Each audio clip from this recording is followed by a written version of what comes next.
გამოვაწყოთ აი ესეთი ფუმფულა ხაჭოს ორწყობილები. 300 გრამ ფქვილს დავამატოთ 1 სუფრის კოვზი გამაფხვიერებელი, აქვე ვამატებ მწիկ მარილსაც და გავცრათ. ვამატებ 120 გრამ ცივ კარაქს.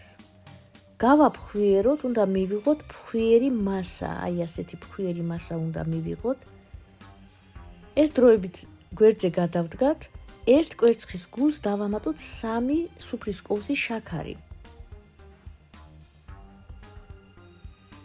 აქვე ვამატებ 130 გრამ მაწონს, შეგიძლიათ დაამატოთ კეფირი. ვამატებ ვანილს.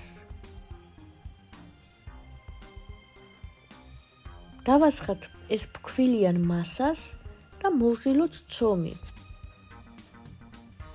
მე ესე კოვზის დახმარებით შევურევ. უნდა მივიღოთ აი ესეთი რბილი ცომი, რომელიც ხელებზე არ ეკრუვა, მას დავაფაროთ და დავტოვოთ ცოტა ხანი. 1 კვერცხის ცილას დავამატოთ 60 გრამი შაქრის ფხვნილი. შაქრის ფხვნილს მე გავცრი, რადგან მე თვითონ დავფქვი. შაქარი არ დაამატოთ, გაათხელებს ხაჭოს. ვამატებ 30 გრამ ფქვილსაც და დავაცრი. ვამატებ 220 გრამ ხაჭოს. შევურიოთ ერთმანეთში, უნდა მივიღოთ აი ერთი ბლანტი მასა. ცომი გავყავი 2 ნაწილად.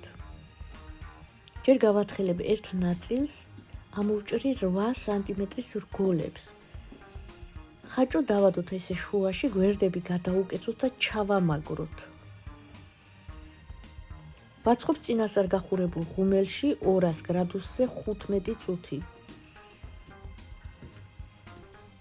გავათხელე მეორე ცომიც და მოვამზადე ასეთები, გამოცხვა და მივიღეთ აი ესეთი ძალიან გემრიელი ხაჭოს ორწყობილები. სულ გამოვაცხე 30 ცალი. გამოდის ძალიან გემრიელი, აუცილებლად გამოვაცხეთ.